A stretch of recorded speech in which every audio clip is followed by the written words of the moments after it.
गंदी सोच हो चुकी है इनकी। स्वामी प्रसाद मौर्य का भी वही हाल होगा। राहुल गांधी कैसे जाएगा? वो हम लोग का संस्कृति को अपमान कर रहा है। कैसे? नमस्कार, आप सभी का बहुत बहुत स्वागत है न्यूज़ वन में। मैं आपके साथ शिवांशु दुबे। राम मंदिर के उद्घाटन की जो तारीख है वो नज़दीक आती जा रही है और उसी के चलते राजनीति में भी हलचल मची हुई है, क्योंकि कहीं ना कहीं किसी नेता का कुछ बयान आ रहा है, चाहे वो स्वामी प्रसाद मौर्य हो, राहुल गांधी हो, ऐसे अन्य कई बड़े नेता हों। आइए जानते हैं जनता से कि उनका क्या कहना है, कैसे उस बयानों को देखते हैं वो। आपका नाम क्या होगा सर? आलोक पारासर। आलोक जी, ये बताइए, जिस तरह से राम मंदिर का उद्घाटन नज़दीक आता जा रहा है, उसमें स्वामी प्रसाद मौर्य की और ऐसे कई लोगों की अभद्र टिप्पणियां आ रही है, क्या कहना चाहेंगे इसके बारे में? स्वामी प्रसाद मौर्य मानसिक रोगी हो गए। मैं काफ़ी पहले से देख रहा हूँ, हिंदुत्व और हिंदू देवी देवताओं के प्रति इतना बुरा जहर उगल रहे, अशोभनीय। उन्हें ये नहीं पता है कि अगर हिंदू ने इस प्रकार का आपके धर्म के प्रति, यानी कि बौद्ध के धर्म के प्रति ये रुख अपना लिया, तो तुम्हें पैर रखने की जगह नहीं मिलेगी।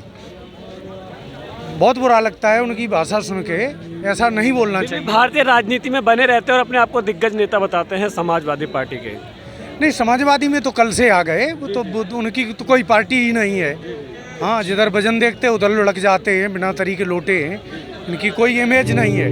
वो आए दिनों में देख लेना, स्वामी प्रसाद मौर्य को बहुत बुरी तरीके से रोकना पड़ेगा। और अभी राम मंदिर के जो पुजारी मोहित पांडे जी, उनकी एक अभद्र फोटो जो है सोशल मीडिया पर वायरल हुई आज ही, क्या कहना चाहेंगे उसके बारे में? ऐसा करना कहाँ तक सही और कहाँ तक गलत? ऐसा है, वो सब झूठ है। हकीकत ऐसा कुछ नहीं है। एक बदनाम करने के लिए, हिंदू धर्म को बदनाम करने के लिए, आपने देखा देवी देवताओं को भी दुष्ट नहीं बख्श रहे, वो तो मोहित पांडे जी हैं। हाँ, तो इनके बारे में क्या कहा जा सकता है? गंदी सोच हो चुकी है इनकी। क्या राहुल गांधी को जाना चाहिए राम मंदिर? जिस तरह से वो क्रेडिट लेते हैं कहीं ना कहीं राम मंदिर का, तो क्या जाना चाहिए उनको? या उनका पूरा खानदान राम और राम मंदिर से दिक्कत मानता रहा। मौका के हिसाब से हो सकता है कि जाएं, वैसे मुश्किल है। नहीं लगता। आप क्या कहना चाहेंगे अंकल? मुझे लगता है कि वो जाएंगे नहीं। जाना चाहिए या नहीं? नहीं, वैसे जाना चाहिए। जाना चाहिए बिल्कुल। अंदर जिस तरह से उन्होंने कहीं ना कहीं, भारत की नंबर 2 की पार्टी है बीजेपी के बाद, तो वहाँ पे जरूर मतलब अपनी प्रेजेंस दिखानी चाहिए। अदरवाइज मतलब बैड इफेक्ट जाएगा जनता की नजरों में। इफेक्ट तो उनका वैसे भी जा चुका है, क्योंकि उनका जो उनकी कांग्रेस की विचारधारा जो लोगों के मन में आज कहीं ना कहीं बनी हुई है। जी जी जी। हाँ, तो उस चीज़ का मतलब असर जरूर पड़ेगा, क्योंकि ये जो राम मंदिर जो है ये हिंदुत्व का मुद्दा है और इसमें हिंदू धर्म की आस्था है, और ये 500 साल के बाद अब ये बन रहा है। सर, हिंदुत्व का मुद्दा नहीं है, एक राजनीति और चुनाव जीतने का मुद्दा है, क्या कहना चाहेंगे? तो हिंदू धर्म की आस्था है। हिंदू भगवान राम जो है हिंदू धर्म के थे, तो इसलिए हिंदू तो मतलब उसके लिए तन मन धन से मानते ही हैं, तो इसलिए हिंदुत्व का मुद्दा तो इसको इसीलिए मानते हैं। तो लेकिन सभी लोगों को जाना चाहिए, उसमें क्या है? जो हिंदू धर्म को मानने वाले उनको जाना चाहिए, और जो नहीं मानते वो उनकी अपनी आस्था है, उसमें क्या है? अच्छा, इसी में एक सवाल और निकल के आता है। बाबरी मस्जिद जो शहीद हुई, उसके बाद बाबरी मस्जिद को जब वहाँ से हटाया गया, उसके बाद जो 5 एकड़ ज़मीन दी गई, उसमें जो अभी बयान आया है, जो वहाँ के ट्रस्ट के मेंबर हैं, उन्होंने कहा कि 50 लाख रुपए का चंदा आ गया, जिसमें हिंदू बढ़ चढ़कर भाग ले रहा है। कैसे देखते हैं आप इस चीज़ को? नहीं, इस बारे में मेरे को जानकारी नहीं है, मैं कह नहीं सकता। अगर चंदा दे रहे हैं लोग तो अच्छी बात है, चंदा देने में क्या बुराई है? चंदा देने में क्या बुराई है? मतलब किसी भी संस्था में मान लो मैं हूँ, कोई मेरी अपनी संस्था है या कहीं और मेरा मन करता है, तो मैं वो चंदा वहाँ दे सकता हूँ। तो चंदा देने में कोई ऐसी बात है नहीं। चलिए, बहुत अच्छा। आइए और भी लोगों से जानेंगे कि किस तरह से जो राम मंदिर के मुद्दे को लेकर विवाद चलता आ रहा है और विवाद चल भी रहा है, चाहे राम मंदिर बनने से लेकर राम मंदिर के उद्घाटन तक हो। राम मंदिर के बारे में क्या कहना चाहेंगे? राम मंदिर के बारे में? हाँ सर, तो राम मंदिर बनना चाहिए ना। हम लोग सनातन 80% है जी। एक मंदिर नहीं बनना चाहिए। राम मंदिर बनना है, लेकिन हाँ, उद्घाटन को लेके गलत टिप्पणी कर रहे हैं स्वामी प्रसाद मौर्य। कहते हैं सब गलत चीज है। स्वामी प्रसाद मौर्य का भी वही हाल होगा। किसका? कैसा हाल होगा? ये लोग हारेगा सब पूरा। हाँ, सनातन को अपमान करेगा वो हारेगा। हम लोग 80% है। कांग्रेस को 80 साल तक बैठाया, हम लोग 70 साल तक। अब मोदी जी को 70 साल तक रहेंगे। मोदी जी 70 साल तक रहेंगे? हाँ, एकदम pure is sure. Modi ji बाद जोगी जी आने वाले हैं। जोगी जी आने वाले हैं। राम मंदिर जाएंगे? आज क्यों नहीं? क्यों नहीं आएंगे? बोलिए। अच्छा, राहुल गांधी को राम मंदिर जाना चाहिए? राहुल गांधी कैसे जाएगा?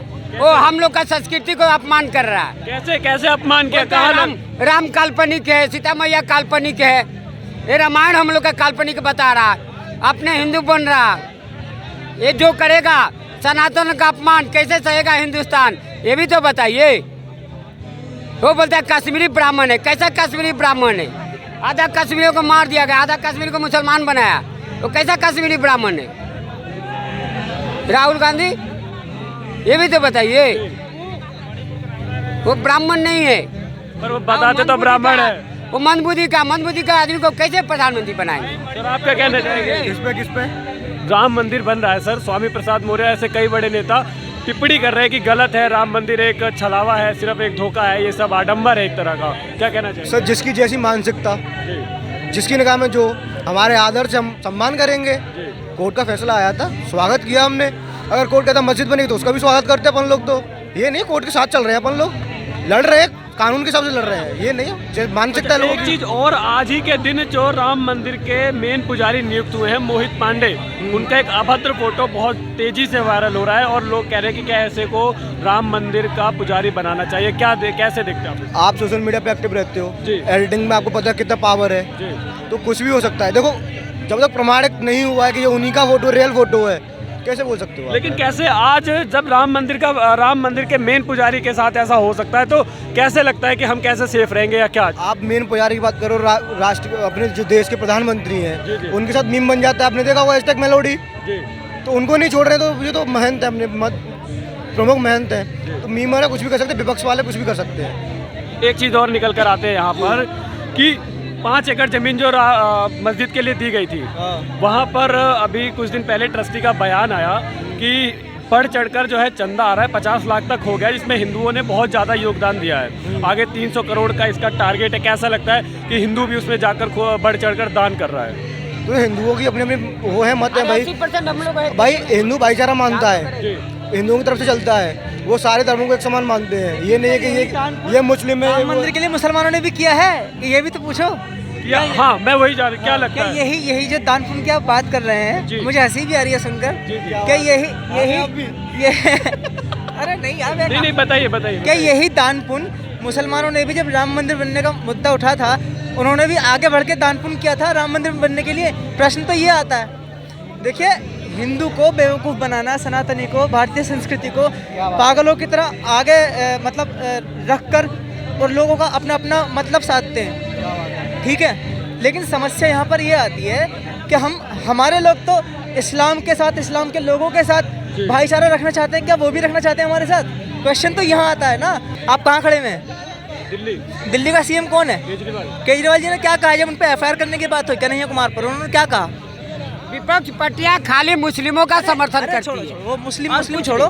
देखो भैया, आप जर्नलिस्ट हैं, पत्रकार हैं। एक ज़माने में जो पत्रकार होते थे ना, जनता उनको एक नायक के रूप में देखती थी, एक हीरो के रूप में, क्योंकि वो अपनी जान पर खेलकर जनता के बीच में घुसकर वो सच निकाल कर लाते थे जो फिल्मों में भी नहीं दिखाया जाता था। लेकिन आज तो हमारा 90% मीडिया, सर कौन सा सच आपको लगता है नहीं निकल कर आ रहा और मीडिया उस चीज़ को छुपा रही है? 30 सालों तक कश्मीर में जो हुआ, मीडिया ने उसकी कभी बात नहीं की। उसके बारे में क्या कहेंगे आप? क्या हुआ था कश्मीर में? कश्मीरियों पंडितों को मार दिया गया, कितनों को मुसलमान बना दिया, उसको कौन देखा? कांग्रेस देखा? कभी लिखा इतिहास में? कुछ नहीं किया। जो मोपला में हुआ था, राहुल गांधी बोलते हैं कश्मीरी ब्राह्मण है। नोआखली में हुआ था, मीडिया ने कभी उसकी बात की है? इंदिरा गांधी ने 1966 के अंदर दिल्ली के अंदर ही 5000 लोगों को कश्मीर से पुलिस बुला के मरवाया था। वो कौन थे? सब गोरक्षक थे। वो कभी स्कूल की किताबों में भी नहीं पढ़ा ये लोगों ने। हम हिस्टोरियंस की बुक पढ़ रहे हैं, तब जाके पता लग रहा है ये जो रोमिला थापर है। सर, हमारे पाठ्यक्रमों में मेन चीज़ें, जब हिस्ट्री में आपको बताता हूँ, पाठ्यक्रम शुरू होता है तो उसमें कहीं ना कहीं इस्लाम का उदय, अरे सर, मैं तो मीडिया की बात कर रहा हूँ ना। आप कह रहे हैं मीडिया ने क्या नहीं दिखाया? तो ये जो बातें मैं आपको बोल रहा हूँ, ये बातें आपको पता थी? क्या लगता है सर, राम मंदिर बन रहा है, क्या कहना चाहेंगे सबसे पहले आप राम मंदिर? देखो सर, मैं राम मंदिर से कहना चाहूँगा कि सभी लोगों की अलग अलग विचारधारा है, सभी प्रकार के लोग अपने भारत में निवास करते हैं, लेकिन हमें किसी भी भावना को ठेस नहीं पहुँचाना चाहिए। राहुल गांधी को जाना चाहिए राम मंदिर या नहीं? देखो मैं इसके पक्ष में नहीं हूँ, मैं तो नहीं जाना चाहिए, नहीं। ऐसा क्यों? देखो सभी की अपनी अपनी राय है कि लोगों से पूछना चाहिए अपन को ज़्यादा कि क्या बताए, जितनी ज़्यादा राय हो उसके अकॉर्डिंग काम करना चाहिए सरकार को। क्या लगता है 2024 में किसकी सरकार आएगी? बीजेपी आएगी जी। ऐसा क्यों लगता है आपको? उनके कामों से लगता है, जो उन्होंने मतलब जीडीपी में ग्रोथ किया और इकोनॉमिक डेवलपमेंट किया है, इंफ्रास्ट्रक्चर मतलब बहुत मजबूत किया है, रोड वगैरह, हाईवे वगैरह, एयरपोर्ट्स वगैरह और सब कुछ। जो मतलब एक मतलब कानून व्यवस्था, जो पुलिस वाले पहले मस्त सोते थे, उनके पेट निकल जाए थे इतने लंबे लंबे, अब बहुत अच्छा काम कर रहे हैं, बहुत अच्छी कानून व्यवस्था हुई है। हम लोग इतने डेवलप हो चुके हैं, हमको मान लेना चाहिए। हमको नरेंद्र मोदी। हमारा देश इतना निठल्ला है क्या, हमारा देश इतना निकम्मा है क्या कि हम एक नेता नहीं पैदा कर पाए ढंग का, बार बार नरेंद्र मोदी ही लाते रहेंगे। सोनिया गांधी के टाइम पे ये बात कही गई कि हम इंदिरा गांधी जी ने कही थी ये बात कि हम सोनिया गांधी को बना देंगे, तो हमारे देश में कोई नेता नहीं है अपना, हम अपना एक नेता नहीं पैदा कर पा रहे जो बार बार एक ही नेता को बार बार। ऐसा नेता चाहिए आपको, क्योंकि नेता अगर काम करे, क्या नेता की परिभाषा आप देना चाहेंगे सबसे पहले? मैं ऐसे कि एक सशक्त प्रणाली हो, पॉपुलेशन कंट्रोल हो, ऐसे नहीं कि हम डेवलप तो हो चुके हैं लेकिन पूरा डेवलपमेंट धरा का धरा रहेगा, क्योंकि पॉपुलेशन इतनी बढ़ गई है। अब पॉपुलेशन कंट्रोल करने की बहुत ज़रूरत है। क्या कहना चाहेंगे सर इस बारे में कि नेता, एक नया नेता, अगेन मोदी नहीं? सर अभी इस टाइम पे आप ही बता दीजिए, नरेंद्र मोदी के कंपैरिजन में आपको कोई उनके फ्रंट पे कोई दिख रहा हो तो? नरेंद्र मोदी तो गुजरात मॉडल के टाइम पे 2005 में सन 2000 में सब कुछ कर चुके हैं, वो अपने आप को गुजरात के लिए कर चुके हैं। अब वो फिर से वही रहा, अगर आपने गुजरात के लिए मैं ये करूँ, गुजरात के लिए करना है, लेकिन हमको एक ऐसा नेता चाहिए जो पूरे देश को साथ लेके चले। वो देश के प्रधानमंत्री देश को साथ लेकर चल रहे, क्या लगता है? नहीं सर पहली बात तो इन्होंने कहा कि अनएम्प्लॉयमेंट, मैं तो सिंपल सा बात जानता हूँ कि 2 करोड़ नौकरी है, 150 करोड़ की आबादी है, तो सरकार सबको तो नौकरी दे नहीं सकती है, कहीं ना कहीं लोगों को। मैं तो सिंपल सा बात जानता हूँ, क्योंकि मैं गुप्ता हूँ, मैं जानता हूँ नौकरी के पीछे इतना पब्लिक क्यों भाग रही है। कुछ ऐसा क्यों नहीं करती कि हम खुद टैक्स पेयर बने, हम खुद देश के मतलब आर्थिक उन्नति में, देश के इकोनॉमी कुछ कंट्रीब्यूट करें, हम खुद का कुछ स्टार्टअप करें। आज मैं देखता हूँ कहीं ना कहीं कोई गोलगप्पे बेच रहा है, कहीं ना कहीं कोई जॉब में MNC कंपनी में कोई वर्क कर रहा है, मैं उससे ज़्यादा उस गोलगप्पे वाले को इज्जत दे रहा हूँ, क्योंकि वो देश के इकोनॉमी को कहीं ना छोटा सा ही कम से कम कंट्रीब्यूट तो कर रहा है। था कि बदलाव की धारा का नाम बीजेपी, सरकार बनाने वाले का नाम बीजेपी, भारत को एकजुट रखने वाले का नाम बीजेपी। तो जब ये कहती हैं कि कोई युवा नेता आना चाहिए, मैम मेरे को आप एक युवा नेता का नाम दे दीजिए, एक युवा नेता का नाम जो मोदी के सामने हूबहू खड़ा होके मोदी के सामने एक ही माइक पे बात कर सके इस तरीके से। अखिलेश यादव क्या करेंगे? अखिलेश यादव आप बताइए। मैं तो वह नाम नहीं ले सकता, मैं जानते नहीं कौन अखिलेश यादव, जानते ही नहीं कौन। बस यही सही जवाब। जैसे जैसे मोदी जी आते गए वैसे ये नाम गुमनाम होते गए। राहुल गांधी आने वाले समय में नाम खत्म होने वाला है, एक ही नाम रहेगा, आप जानते हैं, जब बताने की जरूरत नहीं है मुझे। राहुल गांधी का तो सीधा रिप्लाई आजकल जो बीजेपी का जो इंस्टाग्राम पेज है, दुनिया का सबसे बड़ा मीम पेज बन चुका है, और जो हर समय हर लेटेस्ट मीम के साथ जो पप्पू के मजाक उड़ाया जाता है वो तो देखने लायक है। बिल्कुल। अगर देश में भी सरकार आती है ना तो देश भी पप्पू हो जाएगी।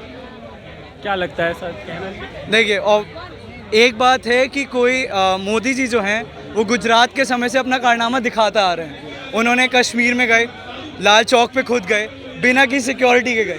वो सब जो इंस्टेंसेस हैं वो दिखाता है कि भारतीय किस मिट्टी का बना है। एक बात होती है, एक आदमी में एक जज्बात होता है कि मैं हिंदुस्तानी हूँ, वो हिंदुस्तानी का खून लेके पैदा हुआ है Modi. That is our prime minister mister Narendra Modi. तो if you go forward and say कि हाँ I have a sarkar of mister Narendra Modi, that sound strong कि हाँ किस पे विश्वास है। बट व्हेन यू से कि हाँ मेरे पास एक सरकार थी मनमोहन सिंह की जो हमें कांग्रेस कहती थी हमने 70 सालों से आज़ादी के समय से हमने लड़ाई लड़ी, आज़ादी दिलवाई इस भारत को गांधी परिवार ने बहुत कुछ दिया है। कैसा समझते हैं, किस तरीके से देखते हैं आप इस चीज़ को? जितना गांधी परिवार ने दिया उतना लेना भी शुरू कर दिया था। If you start from the Indira Gandhi government, starting on from the Nehru government, everyone has start taking. Corruption was on the highest sir. मैं बिहार से स्टेट करता हूँ एंड ट्रस्ट मी सर, वहाँ पे करप्शन के लेवल इतने आए थे कि एक किसान घर में बैठे बैठे लाखों करोड़ लोगों की रोटी आराम कि उसको 1 रुपया नहीं मिलता, जितना इतने सैंक्शन होते थे। 5,000 करोड़ एक ब्रिज के लिए सैंक्शन हुए और ब्रिज 1 महीने के अंदर अंदर ढह गया। जितना पैसा उस समय खाया जाता था, आज वो ब्रिज वहीं खड़े होते हैं, वहीं बनते हैं। एंड ऐसा बिहार में क्यों नहीं है? क्योंकि मोदी जी अभी भी नहीं आ रहे। अब जैसे ही आएंगे ही, अब ज़्यादा टाइम नहीं बचा है नीतीश जी के पास, कुछ समय और एंड सब सत्ता पलटने वाली है। और क्लियर ये डिक्टेटरशिप की ओर ही जा रहा है। We can all see that overwhelming majority Modi के सामने कोई टक्कर वाला अभी तक खड़ा हो ही नहीं पाया है।